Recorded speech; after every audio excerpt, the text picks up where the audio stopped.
है जीवन में, इतना महत्व इस संसार में किसी भी चीज का नहीं होता। इस संसार के अंदर शरीर तो हमें बार बार प्राप्त होता रहता है कि अब ये शरीर प्राप्त हुआ, प्राण छूटेंगे दूसरा शरीर मिल जाएगा। ये शरीर नहीं था उससे पहले भी शरीर था, वो नहीं था उससे पहले भी शरीर था। शरीर बदलते रहते हैं, चोले बदलते रहते हैं, बुद्धि बदलती रहती है, मन बदलते रहते हैं, यादाश्त बदलती रहती है, लेकिन आत्मा वही होती है। गुरु वही आते हैं हाथ पकड़ने के लिए। कौन से? जिनको परमात्मा नियुक्त करता है। आप ये समझो कि जो परमात्मा आपको भेज रहा है, जो आपको बना रहा है, जिन्होंने आपको जन्म दिया, जिसने ये शरीर दिया, वही परमात्मा आपका कल्याण चाहता है। वही परमात्मा आपको कल्याण के मार्ग पर लेकर के जाता है। वही परमात्मा आपके गुरु हैं। वही परमात्मा आपको वहां तक लेकर के जाएंगे। वही साथ चल रहे हैं, वही आगे मिलेंगे, वही जगा रहे हैं, वही आपके अंदर में है। इतनी महिमा जब आप समझ जाओगे, आप जानने लगोगे। गुरु भक्ति बड़ी कठिन है, बड़ी कठिन है संसार में, क्योंकि साथ रहते हुए, सारे कर्म ऐसे ही करते हुए, ऐसे ही खेलते हुए भ्रम हो जाता है। ये तो गुरु हैं। जब अवतार आते हैं धरा के ऊपर, श्री कृष्ण जी आए, श्री राम जी आए, श्री परशुराम जी आए, कोई भी अवतार आए, सबके बारे में भ्रम हो गया। सबके बारे में। जब कच्छप आए तब भ्रम हो गया, वराह आए तब भ्रम हो गया। संसार को लगने लगा ये कैसे भगवान हो सकते हैं, कच्छप कैसे भगवान हो सकता है, ये तो ऐसा जीव तो कैसे परमात्मा हो सकता है। वराह आए तो ये कैसे परमात्मा हो सकता है, ये तो जीवों को खाने वाला है। ऐसे ऐसे भ्रम पैदा होते हैं जीवों को। जीव भूल जाता है। जीव बस ये समझने लगता है कि हमारी मानव बुद्धि है, हम श्रेष्ठ सोच सकते हैं। अरे ये बुद्धि वही देने वाला है, उसी ने प्रदान की है, वही चलाने वाला है, वही शक्ति देने वाला है इसको। और हम सोचते हैं कि उसको याद नहीं करेंगे, पहले नौकरी पूरी कर ले, पहले दुकान का काम कर ले,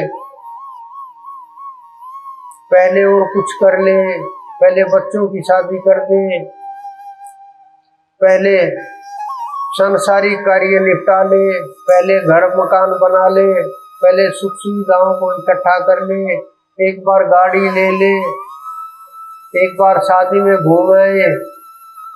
इस प्रकार से ऐसा ये नहीं कि ये काम नहीं करने चाहिए, ऐसा नहीं, लेकिन ये काम करते हुए भी परमात्मा को याद करना चाहिए। ऐसा कोई समय नहीं जब आप उस परमात्मा को याद नहीं कर सकते। ऐसा कोई समय नहीं जहां आप उसके साथ न जुड़े रह सके। एक पल भी ऐसा नहीं कि आपका व्यर्थ जाए, नहाते हुए, खाते हुए, सोते हुए, जागते हुए, बैठते हुए, उठते हुए, गाड़ी चलाते हुए, घूमते हुए, नाचते हुए, गाते हुए, कोई भी कर्म, इस संसार का कोई भी कर्म करते हुए आप उस परमात्मा के साथ जुड़े रहे।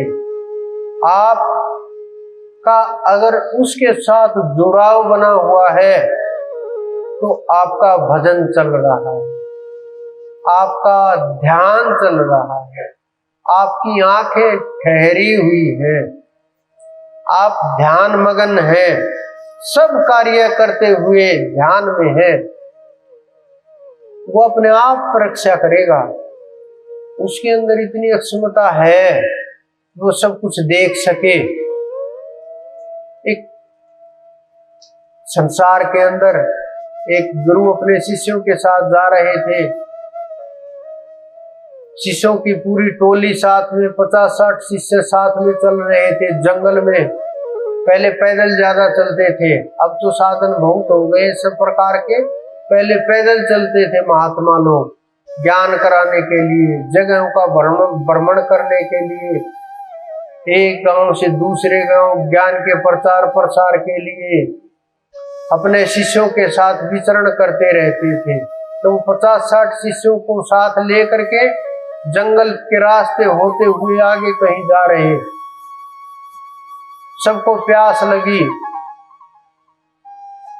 उन्होंने कहा कि परमात्मा सब जानते हैं, सब प्रकार के शिष्य होते हैं। कुछ ने कहा ये सबको आज प्यासा ही मार देंगे रास्ते में, मैंने तो बोला था इनके साथ मत जाओ, ये तो आधे पागल हो चुके हैं। कुछ लोगों ने कहा नहीं ठीक है, जो भी होगा देखा जाएगा। कुछ ने कहा कि गुरुजी कुछ सोच समझ के ही कर रहे होंगे। कुछ ने कहा अगर मर भी गए तो कल्याण को ही प्राप्त होंगे। सबके अलग अलग प्रकार के विचार, क्योंकि जितने व्यक्ति होते हैं संगत में, सबका एक विचार सत्संग के समय तो हो सकता है, उसमें भी बड़ा मुश्किल कार्य है, क्योंकि एक स्थिति सबकी नहीं रहती, एक समझ सबकी नहीं रहती, एक विचार सबका नहीं रहता, सब एक तरीके से नहीं सुनते, सब एक तरीके से नहीं समझते, सब एक तरीके से चीजों को नहीं देखते, सब एक तरीके से चीजों को ग्रहण नहीं करते, सब एक तरह का समर्पण नहीं हो सकता। इस कारण से सबके विचारों का और मन का भेद होता है। तो उसी प्रकार से वहां भी अनेक प्रकार के विचार उत्पन्न हो रहे थे। तो चलते चलते जब सब थक गए, गुरुजी ने कहा सब लोग ध्यान कीजिए, लेकिन ध्यान में जल को याद मत करना, परमात्मा को याद करना। लेकिन लोग कहाँ ठहरने वाले थे, क्योंकि जिस चीज की लगन होती है, जिस चीज की आवश्यकता होती है संसारी लोगों को, जो चीज की भी कमी अनुभव होती है, कोई भी कमी हो किसी भी प्रकार की, संतान से लेकर के संपत्ति तक, भोजन से लेकर के विपत्ति तक, जिस चीज की भी जो भी आपको आवश्यकता हो वही चीजें मन में चलने लगती है। वहां भी उसी प्रकार से मन में चल रही थी। तो सब की सब चीजें मन के अंदर चल रही, विचार उत्पन्न हो रहे। गुरु समर्थ थे। थोड़ी दूर उसने कहा कि जाओ आगे जाओ, आगे कुआं मिलेगा और देख करके आओ उस तरफ। उन्होंने भेज दिया। उन्होंने जा करके देखा, अरे कुआं तो सही में है, सच में ही है। उन्होंने आ करके बताया कि गुरुदेव वहां कुआं तो है, लेकिन आस पास कोई ऐसा पात्र नहीं जिससे कुएं से पानी निकाला जा सके। एक बार तो उमंग सी आई, सब में ताजगी महसूस हुई कि अभी पानी मिलेगा, फिर ठंडे हो गए सारे। फिर जैसे भी उठे धीरे धीरे पहुंचे, गुरु समर्थ थे, पहुंचे तो तब तक कोई एक ऐसा व्यक्ति आ गया था जो पानी निकाल रहा था। सबको पानी पिलाया, प्यास बुझ गई। एक ने अपना पात्र निकाला शिष्य ने और कटोरा उसके आगे रख दिया। गुरु ने पूछा ये क्या कर रहे हो? उन्होंने कहा गुरुदेव आगे और गहरा जंगल है, साथ में थोड़ा जल ले लेते हैं और तुम सब लोग भी थोड़ा थोड़ा ले लो, आगे रास्ते में काम आ जाएगा। गुरुदेव ने कहा जिसने यहाँ पर जल पैदा किया, क्या तुम्हें उस समर्थ के ऊपर भरोसा नहीं है?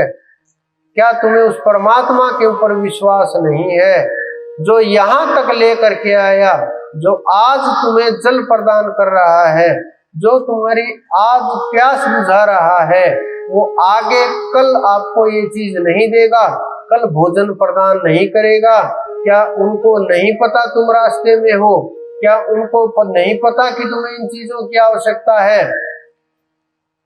इस प्रकार से हम अंदर में शंका करते रहते हैं। हमें यकीन ही नहीं होता कि परमात्मा जो कर रहे हैं वो अच्छा कर रहे हैं, गुरु जो कर रहे हैं अच्छा कर रहे हैं। हमें भय होता है, हम गुरु के साथ छोटी छोटी चीजें जोड़ करके देखने लगते हैं, भोजन तक छोटी छोटी वस्तुएं जोड़ करके देखते हैं। बड़ी आश्चर्य की बात होती है, मुझे तो बहुत आश्चर्य की, कि मैं बहुत बार समझाता हूँ, हर रोज समझाता हूँ, हर सत्संग में बताता हूँ, फिर जीव वहीं अटके हुए हैं और ये समझते हैं कि कल्याण हो जाएगा और जीव पार हो जाएगा, और पार हो करके और उस देश में, हंसों के देश में पहुंच जाओगे, उस अनंत के पास पहुंच जाओगे। ये संभव नहीं है, बिल्कुल भी संभव नहीं है, क्योंकि मैं जो मार्ग दिखाता हूँ बहुत सोच समझ करके, जिस मार्ग के ऊपर हम चले हैं, जो मेरे गुरु ने मुझे मार्ग दिखाया था वही मार्ग मैं दिखाता हूँ। अगर आप शंका कर रहे हैं वो मेरे ऊपर नहीं है, वो मेरे गुरु के ऊपर है, मेरे इष्ट के ऊपर है, उस अनंत के ऊपर है जो सबको चलाने वाला, ब्रह्मांड को चलाने वाला। वो भी देख रहा है आप लोगों को, आप किस दिशा में जा रहे हो, आप कैसे भजन कर रहे हो, आपकी भक्ति क्या है, आपका सुमरण क्या है, आपके मन के अंदर क्या है, किस प्रकार से कर्मकांड में फंस गए, इनको श्रेष्ठ मान करके बैठ गए, छोटी छोटी चीजों में कैसे लंपटता से घुस गए, बिना सोचे समझे किस प्रकार से किस दिशा में जा रहे हो। बड़े आश्चर्य की बात है कि आप मार्ग को छोड़कर, सत्य को छोड़कर, ज्ञान को छोड़कर, परमात्म तत्वों को भूल करके, शब्द को भूल करके, सूरत को भूल करके, जब सूरत चलना शुरू होती है तो सबसे पहले वो चींटी की चाल चलती है। अब चींटी देखो किस प्रकार से चलती है, कितनी धीमी चलती है कि दिखाई भी नहीं देगी जब चलेगी, और चल करके कितना मार्ग तय करेगी, इतनी इतनी धीमी धीमी चाल होती है। फिर उसकी चाल थोड़ी तेज होती है, वो छलांगे मारने लगती है, मत्स्य की तरह, मछली की तरह से, वो मछली की तरह से छलांगे मारती है। कभी नीचे कूद गई, फिर उठ गई, फिर नीचे आ गई, फिर उछाल मार दिया। इस प्रकार से उछलती कूदती रहती है वो सूरत, और चढ़ाई का मार्ग बहुत तेजी से खुलता है कि जीव की एक छलांग लगी और इधर से उधर हो गया। फिर जो तीसरी जो चाल होती है सूरत की, वो मकड़ी की तरह से होती है, जाला बुनने लगती है, जाल बनाने लगती है अपनी चारों तरफ से, कि रक्षा के लिए, नीचे ना जाए इसके लिए, समझ के लिए, ऊपर बढ़ते रहे इसके लिए, और अपने बनाए हुए जाल में वो चलती है, अपने बनाए हुए जाल में वो ऊपर चढ़ने लगती है, और कई बार तो वहीं फंस जाती है, कई बार गुरु उठा करके ऊपर ले जाते हैं, तो वो जो सूरत होती है वो वहां अटक जाती है। समर्थ गुरु होंगे, जाला तोड़ेंगे, ऊपर उठा देंगे, और जब समर्थ गुरु वहां से निकालेंगे तो सूरत विहंगम में चली जाएगी, और जब ये सूरत विहंगम में जाएगी फिर विचार बंद हो जाएंगे, फिर प्राप्त हुए बिना कोई जीव नहीं रह सकता, फिर आपका कल्याण का मार्ग कोई बंद नहीं कर सकता। फिर ऐसा नहीं कि आप चाह करके भी उसको रोक सको, आपका कल्याण निश्चित होगा, या तो इसी जन्म में कल्याण हो जाएगा, नहीं तो आप जहां भी मानव का चोला लेकर के आएंगे कल्याण का मार्ग आपके लिए खुला होगा। गुरु आपके लिए इंतजार कर रहे होंगे, शिष्य आए और कल्याण हो जाए, इतनी ताकत हो जाएगी जीव के अंदर, अंतिम जन्म की ओर बढ़ जाओगे, या तो इसी जन्म में थोड़ी सी साधना से भी कल्याण हो जाएगा। इतनी सामर्थ्य होती है गुरु के अंदर। लेकिन गुरु का गुणगान बहुत बड़ी बात है, बहुत बड़ी बात है। शरीर की कमियां देखते रहते हैं इस संसार के अंदर, इस ब्रह्मांड के अंदर, चाहे अवतार हो, चाहे कोई भी शरीर हो, चाहे देव शरीर हो, जिसने शरीर धारण कर लिया, जो प्रकृति में आ गए, सबके शरीर इसी प्रकार से हैं। सबके शरीर मलमूत्र से भरे हुए हैं। सबके शरीर हड्डियां, मांस, रक्त, रज्जा, मज्जा इनसे भरे हुए हैं। और जब इनको उखाड़ उखाड़ करके देखोगे, कई बार जो डॉक्टर लोग हैं उन्होंने देखा होगा, यहाँ बैठे हुए होंगे, आप लोगों ने भी देखा हुआ होगा कि किसी का एक्सीडेंट हो जाए, अंदर से किस प्रकार से खून निकलता है, किस प्रकार से मवाद निकलती है, किस प्रकार के शरीर होते हैं। ये सब के अंदर होते हैं। जिसने शरीर ले लिया, चाहे कोई भी हो, अवतारों को देख लो आप, श्री कृष्ण जी को देख लो आप, तीर लगे तब उनको भी दर्द हुआ, खून आया, चोटें लगी।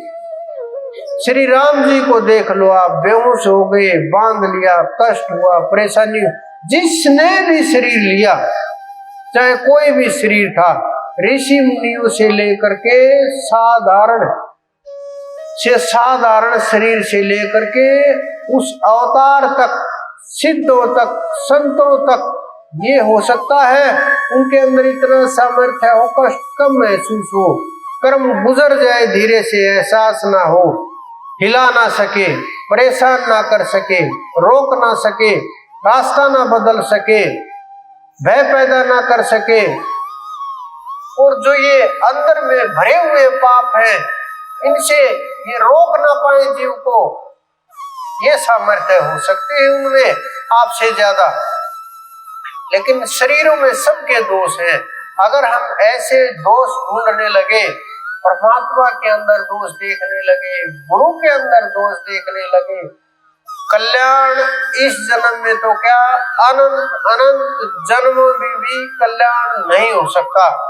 क्योंकि जब इतना ही विश्वास नहीं होगा कि इनके द्वारा हमारा कल्याण हो जाएगा या नहीं होगा, हमारे अंदर इतना ही समर्पण नहीं होगा, इतना ही भाव नहीं होगा, इतना प्रेम इतना होना चाहिए, अंदर में इतना प्रेम हो जाएगा, इतना प्रेम हो जाएगा।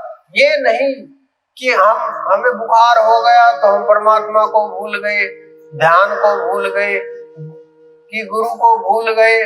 बहुत लोग आते हैं मेरे पास कि अब कैसे आए कि जी आपको भूल गए थे, अब याद आई, अब आ गए, अब क्षमा करना।